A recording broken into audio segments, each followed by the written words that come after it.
kita memperhatikan bagian firman Tuhan, saya mengajak kita untuk memperhatikan dari 2 Petrus pasal 3 ayat 18.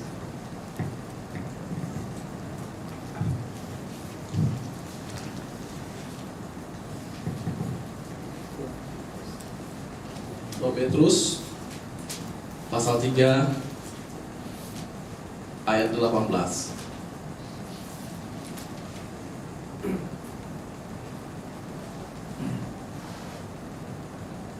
Bertumbuhlah dalam anugerah dan dalam pengenalan akan Tuhan dan Juru Selamat kita, Yesus Kristus.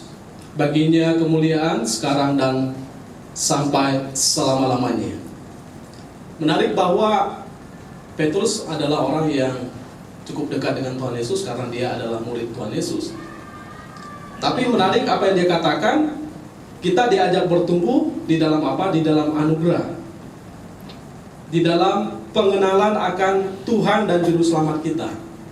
Artinya dalam bagian ini Petrus ingin mengajak kita bertumbuh bukan di tempat yang lain, tetapi bertumbuh kembali lagi dalam anugerah yang Tuhan telah berikan. Kita harus bertumbuh di dalamnya, kemudian bertumbuh dalam suatu pengenalan akan Tuhan, yaitu Juru Selamat kita, Yesus Kristus. Ya mungkin selama ini kita berkata bahwa kita sudah percaya kepada Tuhan, kita sudah menjadi orang Kristen ya. Tetapi kembali lagi, apakah kita Kristen yang bertumbuh di dalam pengenalan akan Tuhan, bertumbuh di dalam anugerahnya yang telah Dia berikan kepada kita, atau kita bertumbuh di tempat yang lain? Nah, pertumbuhan ini sangat penting untuk kita pahami. Kenapa? Karena sebetulnya banyak orang yang ingin bertumbuh dengan caranya sendiri, bukan dalam konsep kebenaran firman Tuhan.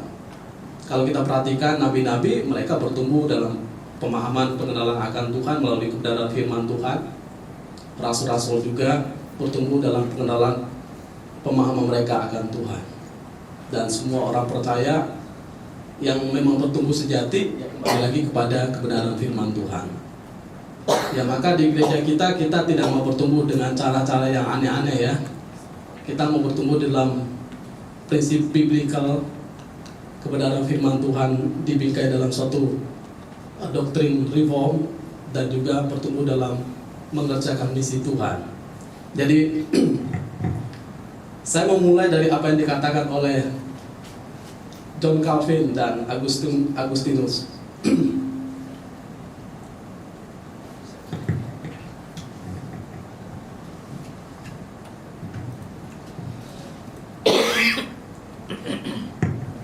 Yang menarik, John Calvin berkata, ketika Alkitab berbicara, berarti Allah berbicara. Kalau nggak salah, John MacArthur berkata bahwa kalau kita mau dengar suara Allah lebih jelas, ya baca Alkitab lebih keras. Ya dengan kata lain bahwa kalau kita mau dengar Allah berbicara, ya bacalah Alkitab. Karena banyak orang sekarang ini ingin dengar Allah berbicara, seakan-akan tiba-tiba Tuhan datang kepada dia dengan suara-suara tertentu. Padahal Allah berbicara kepada kita secara konsisten melalui firman-Nya di dalam Alkitab, dan itu sudah final. Jadi cukup bagi kita untuk memahami Allah berbicara melalui kebenarannya yang tertulis dalam Perjanjian Lama dan Perjanjian Baru. Sehingga tidak perlu kita mengikuti ajaran-ajaran yang dimana seakan-akan Tuhan berbicara dengan cara yang lain. Karena orang-orang yang dekat dengan Tuhan, orang-orang yang belajar kebenaran firman Tuhan, ya termasuk John Calvin, mereka memahami bahwa ya ketika Alkitab berbicara, disitulah Allah sedang berbicara. Jadi bukan ketika pendeta Nico atau pendeta Simon atau pendeta John berbicara baru Allah berbicara, tidak. Sepanjang orang itu berbicara dalam pemahaman kembali kepada Alkitab, disitulah sebetulnya Allah berbicara. Dan Agustinus berkata, ketika kita berbicara kepada Allah dalam doa kita ya, kita berbicara kepada Allah dalam doa kita, tetapi Allah berbicara ketika kita membaca Alkitab. Nah, ini ada satu sepertinya timbal balik ya, kita berbicara kepada Tuhan ketika kita berdoa dan Tuhan mendengar kita. Tetapi Allah berbicara kepada kita ketika kita membaca Alkitab dan kita perlu mendengarkannya.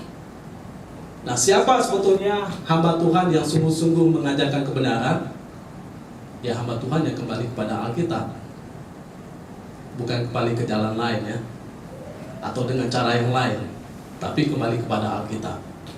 Maka di sini sungguh satu hal yang sangat serius untuk kita bisa pahami bahwa kita harus bertumbuh dalam anugerah. Firman Tuhan ini adalah satu anugerah juga, termasuk anugerah khusus bagi kita sebagai orang percaya, selain daripada Kristus sebagai Tuhan dan Juru Selamat. Tapi juga bertumbuhlah dalam suatu pengenalan, apakah kita mengenal Tuhan kita, Juru Selamat kita. Dan kemudian pasti orang bertumbuh mengembalikan kepada Dia kemuliaan dari sekarang sampai selama-lamanya. Jadi itu aspek pertumbuhan yang terjadi yang perlu kita perhatikan. Kalau kita berbicara tentang topik pertumbuhan rohani, ya ini suatu topik yang cukup langka. Karena seringkali orang berpikir bahwa topik tentang KKR, ya pertumbuhan secara instan, lalu hal-hal yang sifatnya fenomena, mujizat, kuasa, janji-janji tentang berkat, itu biasanya lebih disenangi. Dan orang juga tidak mau sesuatu yang menuntut proses penyangkalan diri. Orang lebih suka dengan pengalaman yang dramatis, pengalaman khusus yang begitu dramatis dalam kehidupan dia. Jadi pentingnya topik tentang pertumbuhan rohani ini adalah karena banyak orang Kristen yang tidak matang secara rohani. Apa tandanya orang tidak matang secara rohani? Ya, mereka tidak kritis, gampang ikut arus. Mereka tidak bisa memilah-milah pengajaran yang didengar. Bagi mereka sama saja.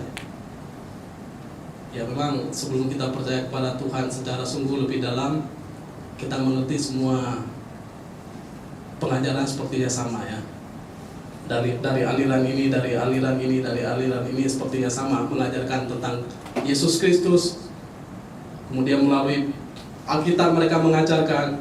Tapi waktu kita lebih dalam mempelajari, ternyata beda sekali. Apa yang dimaksud, tujuannya apa, motivasinya apa, bahkan cara mengajarkannya bagaimana, beda sekali. Jadi membuat jemaat gampang terseret, mereka rapuh, mereka lemah, dan cenderung untuk mengikuti arus. Nah, sehingga yang menganggap bahwa semua gereja sama. Dan di Indonesia seringkali kita nyanyikan pujian, aku tak pandang kamu dari gereja mana, asal kamu percaya kepada Kristus ya kita bersaudara, seakan-akan seperti itu ya. Ya memang kita tidak boleh membenci orang, tetapi dalam suatu aspek kita harus secara khusus memikirkan bagaimana saya sebagai orang Kristen memahami tentang Tuhan, kebenarannya, dan saya bisa kritis memilah sesuatu yang baik dan benar. Dan ada seorang hamba Tuhan berkata bahwa kalau kita mengejar satu gereja atau datang kepada suatu gereja, jangan mencari gereja yang dekat dengan rumah kita, tetapi carilah gereja yang dekat dengan kebenaran Alkitab. Ya memang ini sesuatu yang menarik, tapi memang gak mudah dipraktekkan. Kami dulu mengikuti Bible study ya, dari berbagai denominasi. Mereka senang dengan ajaran yang disampaikan karena begitu kuat, begitu biblikal, kembali kepada Alkitab. Tapi balik lagi, karena di gereja ini tidak seperti yang dipahami di gereja sana. Di gereja sana entertain, pengajarannya sepertinya lebih mudah, menjanjikan. Jadi mereka kembali lagi ke sana.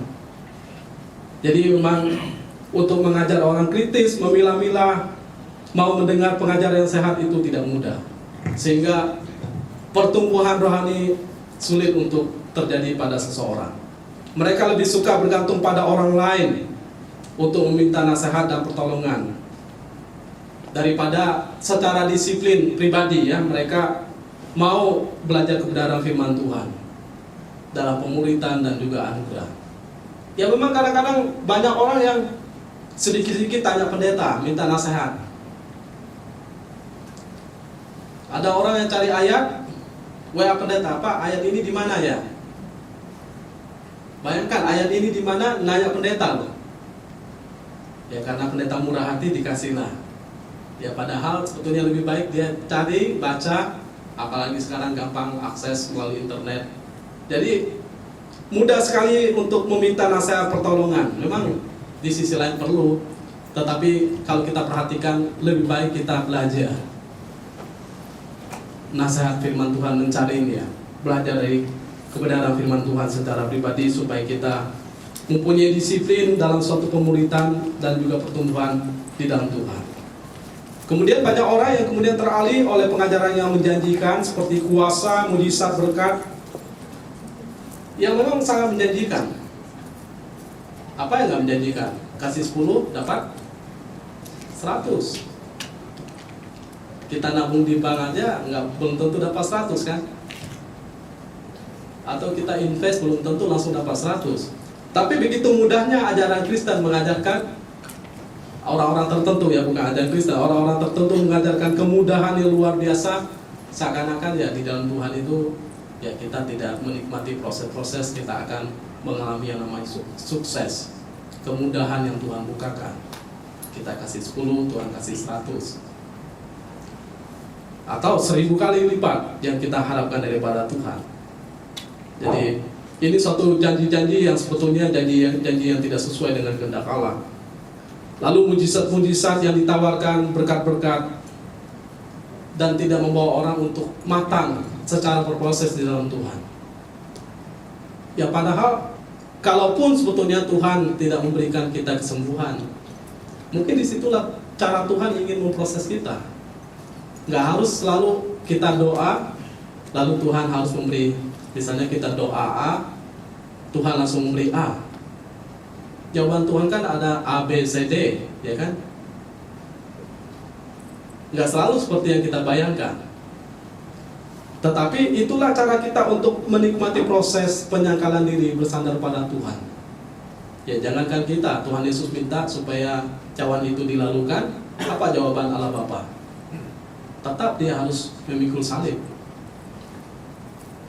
Kemudian Paulus minta dia dicabut duri dalam daging, tetap dia harus menjalaninya, karena cukuplah kasih karuniaku. Ya artinya ikut Tuhan itu nggak selalu seperti itu. Memang ada kalanya Tuhan memberikan suatu hiburan, caranya saat kita menghadapi kondisi tertentu ada kuasa, ada mujizat, ada berkat yang diberikan. Tetapi itu bukan ajaran kita yang memberi janji-janji seakan-akan ikut Tuhan selalu seperti itu. Kemudian orang menjanjikan pengalaman yang dramatis dan solusi instan dalam masalah rohani mereka. Jadi untuk mencapai suatu kemenangan secara rohani, orang itu seakan-akan tidak dituntut untuk bertumbuh secara dewasa ya. Jadi orang itu seakan-akan ya dapat satu solusi yang sangat instan, pengalaman-pengalaman yang sangat dramatis. Maka sebetulnya kalau orang kesaksian itu bagus, tapi kesaksian yang memaksakan, itu bahaya. Ya apa artinya yang memaksakan? Artinya ada orang kesaksian di sini bahwa dia lepas dari suatu bahaya. Puji Tuhan karena saya diselamatkan. Rumahnya tidak terbakar. Tapi dia berkata puji Tuhan, bukan rumah saya terbakar, tapi rumah orang itu. Ya itu kan ada sesuatu yang aneh di sana ya. Pengalaman tertentu tidak bisa menjadi acuan bagi suatu kebenaran. Maka saya mengurangi apa yang menjadi pengalaman saya untuk saya bicarakan. Meskipun kadang-kadang menjadi berkat bagi saya, belum tentu itu menjadi suatu pengajaran yang baik. karena kita ditolong Tuhan dengan cara Tuhan yang berbeda. Sehingga solusi instan, suatu pengalaman-pengalaman dramatis belum tentu menjadi suatu ajaran yang benar. Nah, sehingga kalau ada orang kesaksian ini, kesaksian itu, ya memang kita dengar, tetapi kita lihat lagi dalam konteks firman Tuhan. Mereka tidak memiliki hasrat terhadap firman Tuhan dan hidup taat serta memuliakan nama Tuhan. Ya, bagaimana orang bisa bertumbuh kalau orang itu tidak memiliki hasrat terhadap kebenaran firman Tuhan? Ya kan? Ya, kita diibaratkan di dalam Mazmur seperti tanah yang kering, ya, yang tandus tidak berair. Kenapa? Ya, bagaimana kita bisa menjadi tanah yang subur kalau tidak ada firman Tuhan yang memberikan sumber kehidupan bagi kehidupan kita? Itu sama seperti di Mazmur pasal yang pertama. Kalau mereka yang ditanam di tepi aliran air, dikatakan mereka akan merambatkan akarnya, mereka akan bertumbuh bahkan berbuah. Maka bagi pemazmur, dia lebih suka dekat dengan Taurat Tuhan dan membaca firman-Nya. Nah, sebetulnya hal-hal yang tidak pernah dibahas, kemudian orang kembali kepada sesuatu cara yang salah, itu merupakan ancaman yang berbahaya bagi gereja. Ya, karena gereja hanya sekedar dapat dikatakan suatu pertunjukan yang mendatangkan banyak orang, tetapi tidak memberikan suatu kehidupan bagi banyak orang. Ya, gereja yang entertain menjanjikan sesuatu dengan pengalaman-pengalaman tertentu itu biasanya lebih banyak. Tetapi gereja yang kembali sungguh kepada pengajaran Alkitab itu biasanya lebih sedikit, ya. Karena orang nggak mau terlalu banyak berpikir, rasa terlalu berat waktu kami kerja, masa berat lagi waktu kami di gereja. Ya, padahal harusnya sebaliknya. Justru kita mau lebih berat lagi belajar suatu kebenaran firman Tuhan supaya kita bisa menolong orang di luar sana. Ya, banyak sekali saya dengar orang berkata, "Pak, masa kami sudah kerja 6 hari udah berat sekali. Harusnya datang ke gereja itu ringan, ya. Dapat hal-hal yang menyegarkan, yang membuat tertawa, rileks." Ternyata sebetulnya kalau kita mau perhatikan nggak seperti itu. Ya, justru kita harus ketat belajar suatu kebenaran firman Tuhan. Nah, saya makin ditolong lagi oleh guru saya, Pak Simon, Pak John. Ya, makin gentar lagi saya mencoba untuk belajar menyampaikan kebenaran firman Tuhan. Ternyata apa yang sudah saya tahu masih banyak yang saya belum tahu. Cara penggaliannya, cara menghubungkannya satu sama lain, banyak yang perlu saya pelajari. Tetapi maksud saya adalah, kalau gereja hanya sekedar untuk melayani orang supaya orang itu senang dengan pujian, dengan pengajaran, ya dengan segala aktivitas, berarti sebetulnya gereja telah gagal. Karena gereja bukan hadir untuk menyenangkan, tapi untuk mengenyangkan, ya, untuk memuridkan, untuk mengajarkan kehendak Tuhan di dalam kehidupan mereka. Jadi tidak ada jalan pintas untuk bertumbuh. Allah menghendaki orang Kristen bertumbuh hingga mencapai kedewasaan secara rohani.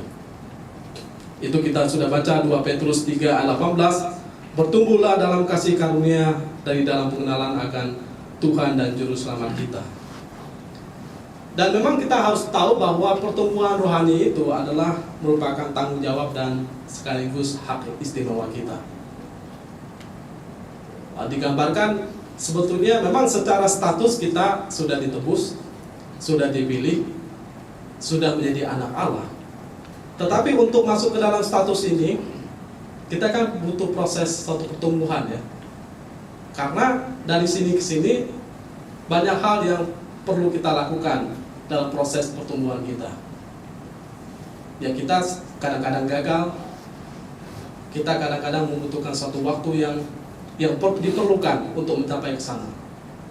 Sehingga meskipun orang itu sudah mendapatkan anugerah di dalam Tuhan, tetapi orang itu harus terus mengalami yang namanya pertumbuhan. Ya, kita semua disebut sebagai anak-anak Allah. Itu yang dikatakan oleh Alkitab, kan? Siapa yang percaya kepadanya tidak binasa, melainkan beroleh hidup yang kekal. Kemudian di dalam Yohanes 1 ayat 12 itu berbicara bahwa kita sebagai anak-anak Allah. Coba kita baca Yohanes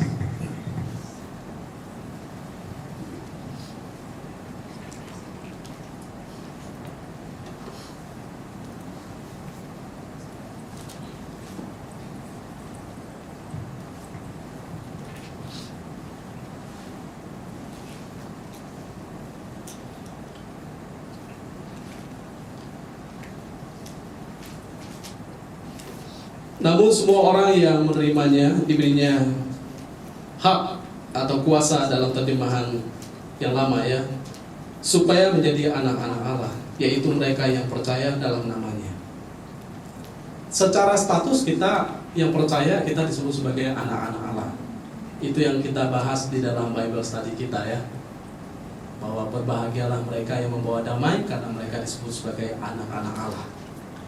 Anak-anak Allah itu bicara tentang mereka yang termasuk dalam pemilihan, pengudusan, ya, pembenaran, dan juga termasuk diangkat dalam status sebagai anak-anak Allah. Jadi berbicara tentang anak-anak Allah itu adalah status kita. Tapi bertumbuh ke sana, itu butuh suatu proses dalam suatu pertumbuhan rohani. Nah, sehingga kalau kita mengalami suatu kegagalan, ya bukan kita memaklumi, tetapi itulah proses pertumbuhan rohani kita. Ya memang tentu kita sedih ya kalau ada orang yang gagal, ada orang yang jatuh, apalagi misalnya dia sosok yang kita idolakan. Dunia jadi heboh ya gara-gara satu orang yang kita sangat kagumi. Kita berpikir dia penuh dengan hikmah. Tapi kembali lagi bahwa semua orang dalam suatu proses secara progresif dalam pertumbuhannya. Ya kita nggak bisa langsung memberi satu cap pada dia, tetapi kita tahu bahwa semua orang sebagai anak membutuhkan suatu proses dalam suatu pertumbuhan. Ya sama seperti kita di dalam rumah tangga sebagai anak butuh proses dalam suatu pertumbuhan. Meskipun orang tua tidak membuang kita waktu kita melakukan kesalahan, tetapi memang kegagalan kita itu menjadi kesedihan juga bagi orang tua kita. Bahkan mungkin bagi orang lain merupakan suatu kesedihan. Jadi pertumbuhan rohani merupakan suatu tanggung jawab sekaligus hak istimewa kita. Tujuan daripada pertumbuhan rohani adalah keserupaan dengan Kristus. Jadi bukan untuk pemuasan diri atau kegagahan diri, kesombongan diri. Maka kalau kita hebat, diberikan Tuhan talenta, kita semakin bertumbuh, semakin mengenal Tuhan, yaitu bukan kesempatan untuk kita menjadi sombong, merasa diri kita paling hebat, paling benar, atau seperti orang Farisi ya, semakin tegas, semakin kejam, bukan seperti itu. Tapi semakin serupa dengan Kristus yang punya kerinduan untuk memuliakan Allah, bahkan untuk menikmati Dia, punya kerinduan untuk melayani orang lain, mengasihi orang lain, sama seperti Kristus. Jadi pertumbuhan rohani mencakup hal-hal seperti itu.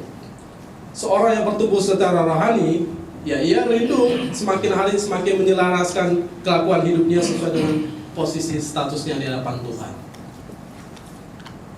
Apakah kita senang dengan keadaan kita sekarang? Oh, saya sudah percaya dengan Tuhan Yesus, yang penting saya masuk gereja, yang penting saya ikutin aktivitas.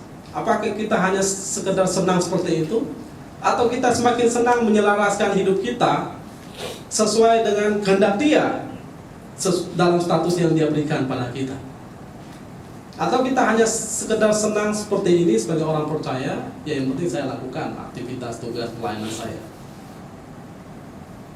Ini menjadi pertanyaan juga bagi saya, karena kalau kita pikir ya, kita hanya ingin mencapai suatu puncak kerohanian dalam pemahaman, oh yang penting saya sudah rajin ke gereja, yang penting saya sudah rajin pelayanan, yang penting saya sudah percaya kepada Tuhan Yesus.